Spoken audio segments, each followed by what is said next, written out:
Indie Beacon Radio with host B. Alan Bourgeois. Welcome to Indie Beacon Radio, where creative souls can find help in marketing their creations. You can send questions for each show on Twitter using the hashtag IndieBeacon. Now sit back and enjoy learning about our guest for this show. Hi, this is Alan Bourgeois. We are in the COVID-19 virus situation, so we're still having to work through some joys of life. So my Wi-Fi is still down, and of course, people don't want to come out because of the concern of being contagious, even though I don't have it, but everybody's worried about it, and self-home and all that fun stuff. But anyways, welcome to today's show. We have with us a gentleman by the name of Siggi. I'm not even going to try his last name because it's one of those northern European names that is difficult to say. So welcome, Siggi, and I'll let you introduce yourself with your last name. So, yeah, my name is Siggi Bjarnason, born and raised in Iceland, and I've been living in Seattle for the last 30 years. And you actually arrived in Seattle right at the birth time of the internet and Microsoft and all that fun stuff. Yep. And so that actually, as a teenager, if I understood correctly, you were enjoying the hobby of PC, Yeah. but you ended up turning that into a profession. Tell me about that. Correct. Yeah. So in the early 80s, when I was a teenager, PCs were just coming onto the scene and becoming a thing. My first PC was an Apple IIe that had a blazing 128K of memory. My smartwatch has way more power than my first computer. And so I was really the early days of computing. And from there, I stuck with it. I was just really having a lot of fun with it. I connected to an early internet system called CompuServe for anyone that was around way back then. The company has been out of business for a long time, but it was a way to connect people together way before browsers and internet or anything like that. And it's a US-based company I was connecting to from Iceland. Cool. So I've been online since the 80s, so a long time. A very long time, and you saw a lot of growth, Yes. which led you into the current business you are. Yeah. Plus, then also, of course, what your book is about. So let's kind of back it up a little bit and tell me about how you got through that process of learning about computers, but getting into the security aspect. Yeah, so like I said, when I was a teenager, I got my first computer and I just started playing around with it or hacking at it, as some might say. Learn to program. I upgraded as new computer came along, and then I in late 80s, I decided I wanted to actually make this into a profession and started researching degrees I could get in computer, and ended up going to Seattle to study computer engineering and get a Bachelor of Science in that from there. And after I got my degree, I ended up just kind of staying and getting a job. And when I graduated college, MSN was becoming a thing. Windows 95 was coming out. So, and I got a job with Microsoft, first doing just help desk and helping people with their computer things, and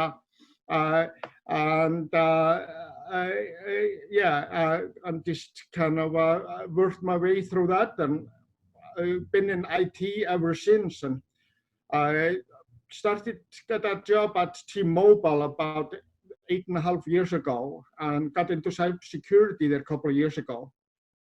And that's when I really started getting into, I've always been very security focused, but that was the first time I actually held a dedicated security job.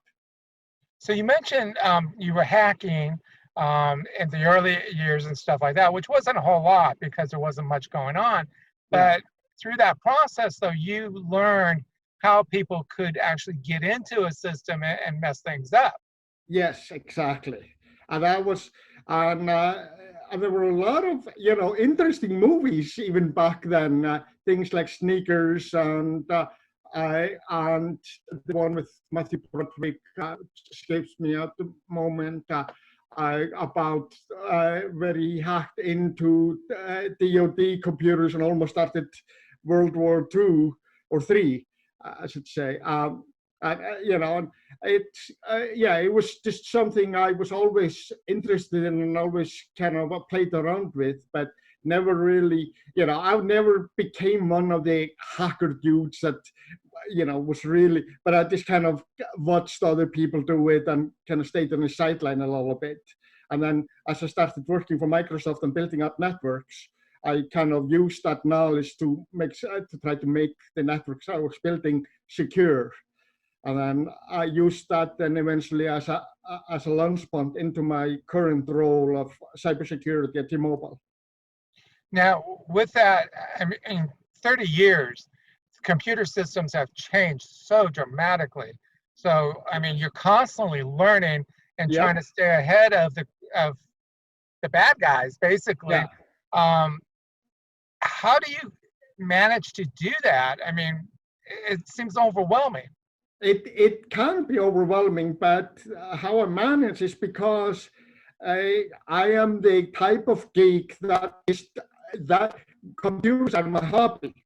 So it's not just my work; it's actually what I do for fun as well. So after being in the office 8 hours working on you know, whatever, I come home and I start playing around with, okay, how do I do this? Or I'll read about this. Let's see if I can actually make that happen. So I'm just, you know, I spend my free time reading about things and playing around with things. And so you mentioned, you know, you definitely do not do any hacking yourself, which is good. But your book is entitled "Your Safety and Privacy Online," with the subtitle "The CIA and NSA." So why are you focused on those two agencies and the security aspect? You fell for my trick. I'm not talking about those agencies. When you read my book, you'll learn about something called a clickbait, which is a trick to get you to read something you might not otherwise be interested in reading. What CIA and NSA refers to in my title is a security concept called confidentiality, integrity, and availability. Network secure architecture. Very good, very good. Nice marketing ploy there. You mentioned the click aspect, which I've learned from the hard way, you know, years ago. You do have to be extremely careful what you click on and where it's coming from. I mean, I constantly see the phishing emails that claim they're from Microsoft or from PayPal or any of these sources and stuff, and they're not. And the quickest way to see that is the return email address, you know, and stuff. But a lot of people don't pay attention to that. Yeah, and also analyzing the URL. And one of the slogans I kind of played around with for the book is, would be, don't be clicking on it. Right. That's basically 90% of your security involves on don't be clicking on links. If you're not clicking on anything, you know, if you only use your bookmarks and you know, aren't clicking on things in emails, the likelihood that you'll get something nasty is very low. So that brings up a question, because, you know, you have Norton and other web services out there that are designed to protect your PC if you install them, but they don't always catch the latest worms, I believe they're called. Exactly. Or so malware. Malware yes, is a general term. So how do you stay up on that? I mean, do you have to force Norton to update constantly, or what? The bad news that Norton and McAfee and all those don't tell you is that on a good day, they cover about 10% of what's out there. Wow. Yeah, it's a dirty secret in the industry, is that it's one of those things. It's it's kind of like taking a vitamins. It's you kind of need to do it, but it's not going to save you. The best way to be safe is watch where you're going online. Don't be clicking on links in email. Don't be opening up attachments in email, and don't be going to the unsavory sites. As long that will cover way more safety than Norton ever will. So if you need to do one or the other, just don't be clicking on stuff. But I highly recommend that everyone have a malware detection software of some sort. Just make sure it's reputable, because there are software out there that claim to be malware protection, but they are actually malware themselves. Yeah, so, and they of course offer it for free or really low price, which most people on tight budgets will go for, not realizing that it is that malware. Yeah, and that's you actually hit on one of the other key points with being safe online is don't use anything that's free. Just realize, if both privacy and security is important to you, you don't want to be using anything that's free, because there is a cost to everything. How do you think Google can afford to give you Gmail for free? Because they have their built-in system. Because they get their money by advertising to you and by selling your data. Yeah. Microsoft is the same thing. Facebook is absolutely famous for it. They don't even try to hide it, that they don't care about your privacy. They're blatantly obvious about it. Everything you do on Facebook ends up in some statistics somewhere.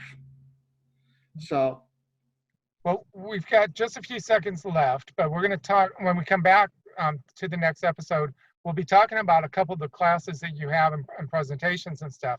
But we'll be right back, and we're going to let our sponsors do their thing. I'm Rox Berkey. And I'm Charles Brakefield. We're award-winning co-authors, Brakefield and Berkey, of the Enigma book series. There are 10 books in the series, with book number 11 planned for release in January 2020. Each story has a central technology focus ranging from identity theft to cryptocurrency and now AI wars. These adult techno thrillers pit cyber good guys against cyber thugs across the darknet. In our world, technology is today's weapon of choice. You can enjoy ebook format, paper, or Audible. We want your feedback. Until the next story, thank you. Thanks. Well, hello there, my friends. My name is Randy James, independent voiceover producer in the Dallas, Texas area, available to write and record a 30-second commercial, much like the one you're hearing right now. It's a great way to help increase awareness and exposure to your book title. It's easy to do. Simply call me and we'll brainstorm on a few ideas, and in a few hours, I'll whip something up and send you a digital file ready to use. Remember, call or text me, Randy James, at 214-762-1942. Hello, I am the author and poet Denise Bryson. I am the author of The Things That Cross My Mind, Love's Reality, both in book and audio form. I am also noted as one of the best poets of 2011. I have 2 new projects coming up. One is the Blinky series, where Blinky tells us all about our coins and our bills for our children. I also have a book coming out called Say Ye. It's quotes from Denise Bryson, just inspirational and that will help you along the way. Welcome back to Indie Beacon Radio. Don't forget to like us, follow us, or subscribe to one of our many channels. Now, here is your host for today's show.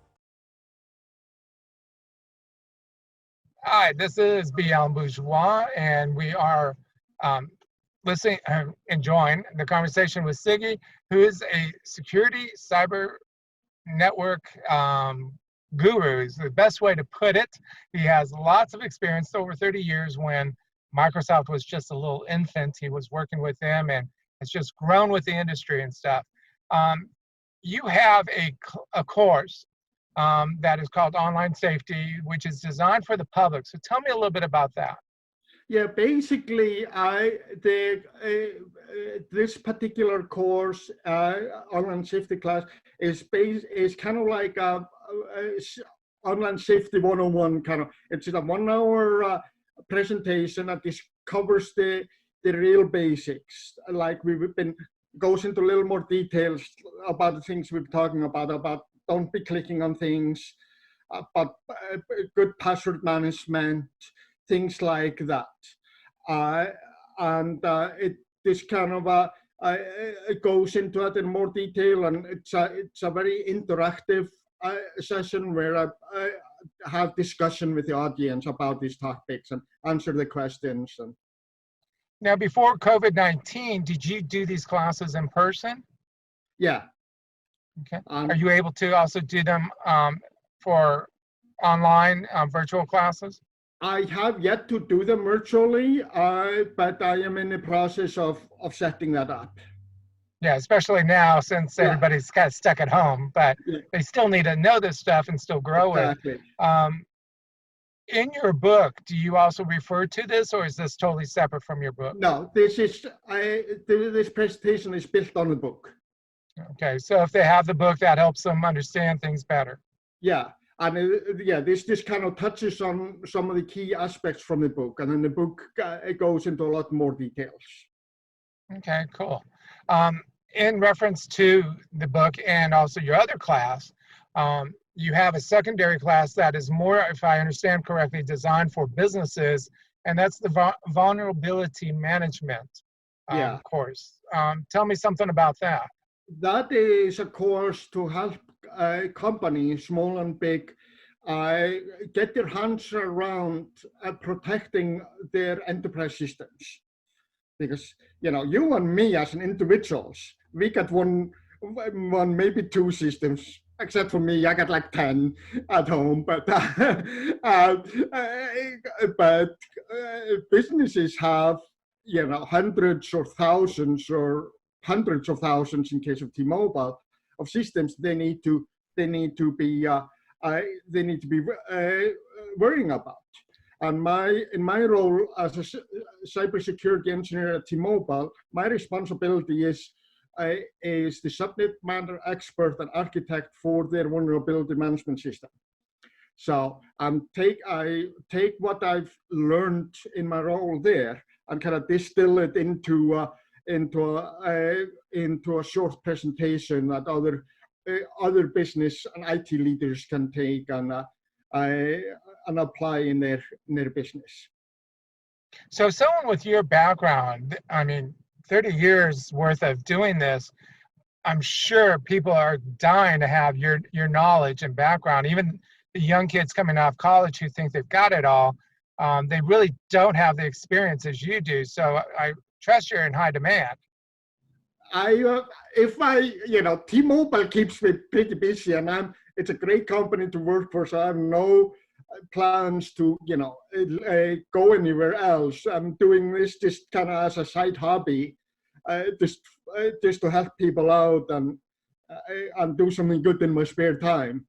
But yeah, I'm sure if I were to even a hint at the fact I might want to leave on LinkedIn, I would get absolutely flooded with recruiters.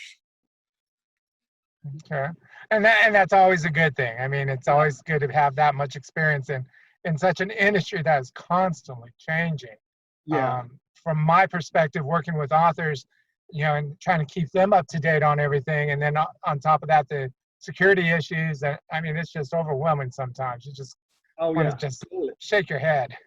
Yeah. And it's overwhelming at every level. Doesn't matter who you are, whether you're some say it might actually be better to be a small business in this day and age because it's easier to get your hands around a dozen computers than 120,000 computers.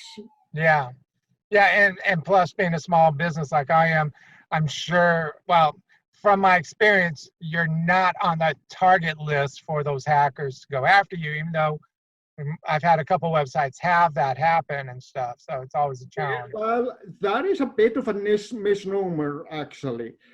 Yes, the big companies like T-Mobile are much more of a target. They are a very lucrative target that everyone is going after. But small businesses are a big target as well, because there are a lot of, they can leverage them as hop-off points, and there have been a lot of, there is ransomware out there that's very prevalent. But one of the things that I bring up in the book actually is how a hacker can break into your network and then use you as a jump-off point. So all the criminal activity they're doing gets traced back to you.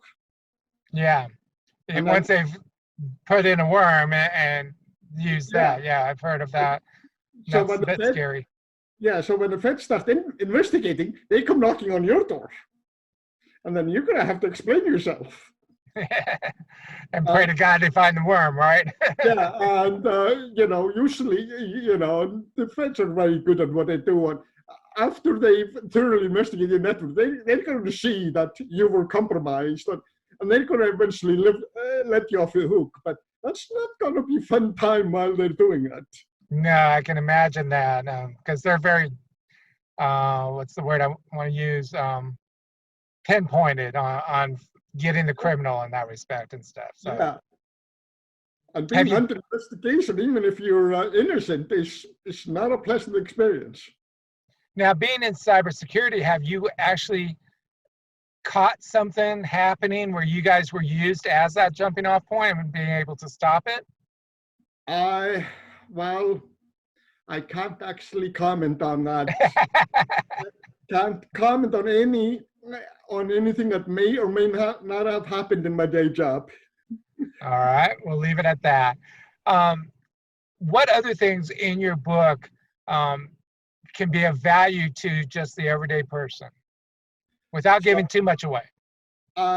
So the key, I cover all the key things in there is how to maintain good password hygiene, because that is number one way someone compromises your account is they hack your password, guess your password, how to do that, how to not be clicking on links, how to operate safely without being clicking on links. Those are kind of the two big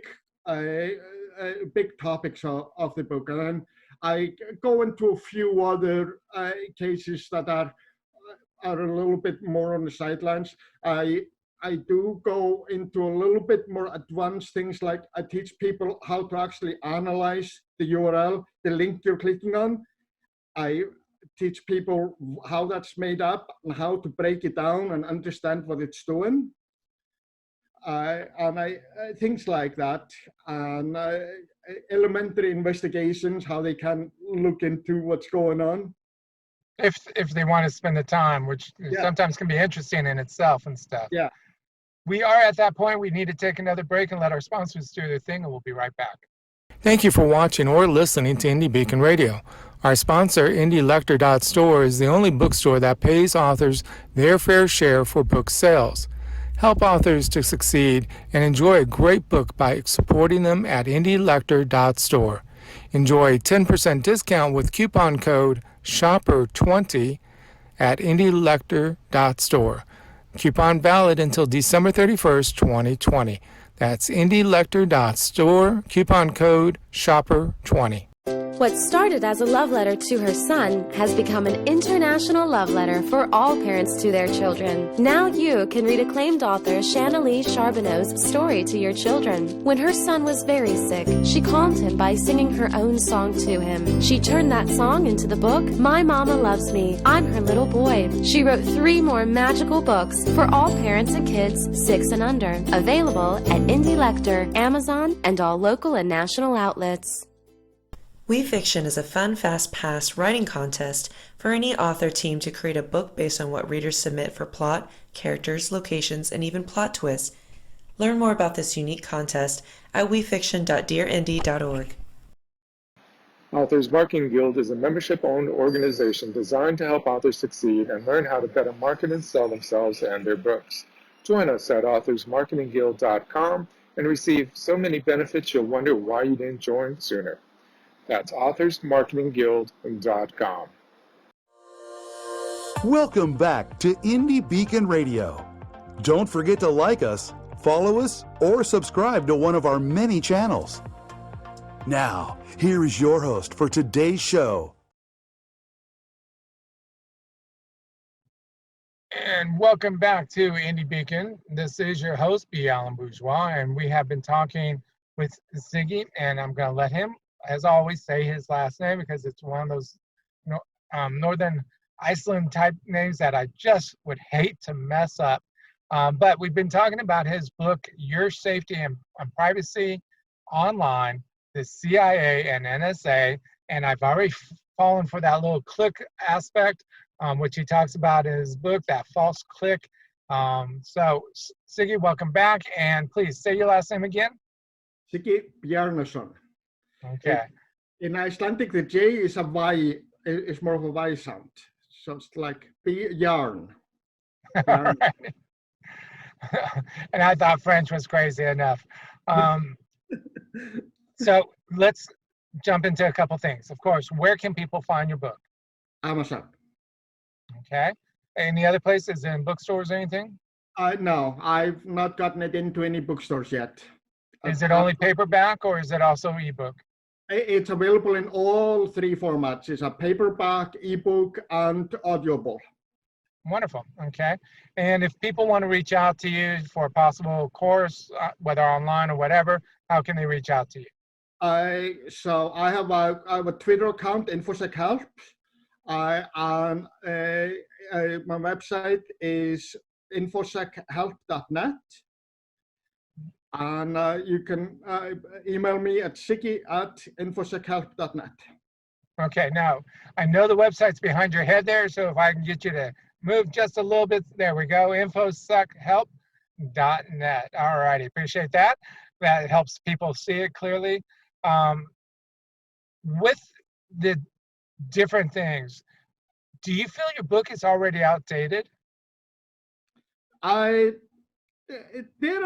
are some updates I'm thinking about doing already, yes. And it's only been out for a short period of time, right? Yeah, it came out last September. Yeah, so already in 6 months, it's already out there, which shows the amount of energy and craziness of the internet, of the computer world, just constantly changing and upgrading and stuff. Yep. And we talked earlier about keeping up on that. So do you read a lot of journals, or are you just in touch with other people that share knowledge in that respect? Actually, I found Twitter to be a wealth of knowledge in this. Really? Yes. How interesting. Yeah, I'm getting a lot of my information just straight from Twitter. And it's legit information, or is it sending you down a rabbit hole where you find a new malware or something? It all depends on who you're following. I follow some of the experts in the field, and that's all very legit information. Okay, so you're following the legit people, and you're not clicking on the wrong ones. Exactly. And when you're dealing with social media, like anything else, you always have to be highly skeptical about everything you read, and don't just take everything for granted. Investigate everything you read, and think critically about it all. That's the key, and that's same with that's practice I always use. I read something on Twitter, and then I may go research it and find other sources for it. Yeah, and we didn't really talk about the political aspect that's going on right now with all that fake information going out from Russia and other places and stuff, Yep. which is a monster in itself. So you do really have to be careful where the source is and follow up and make sure it's legit, right? Yes, and just the most important skill there is critical thinking. Don't just even if you're reading it on what you would consider a legit news source, doesn't mean that it is that they could be parroting something that they just the reporter might have read it somewhere not legit and just repeating it or whatever. We're at the end of the show, but you brought up a question which other people who are watching this show may automatically say, well, how can we trust you? That goes back to critical thinking. And with that, we will leave the show, and I thank you very much for your time, and I wish you the best of luck. Have a good day. Thank you. Thank you for listening to Indie Beacon Radio, where creative souls can find help in marketing their creations. To learn more about Indie Beacon services, to be a guest on the show, or to advertise on our show, please visit our website. Indie Beacon Radio with the host, B. Alan Bourgeois. Indie Beacon Radio is produced by B. Alan Bourgeois for Authors Marketing Guild, LLC, copyright 2020. Voiceover by Randy James, Lydia Bello, and B. Alan Bourgeois. To be a sponsor of the show or for more information, please email us at info@authorsmarketingguild.com. To be interviewed for the show, please complete the form at radio.authorsmarketingguild.com. Music Always Rejoice by Ramcord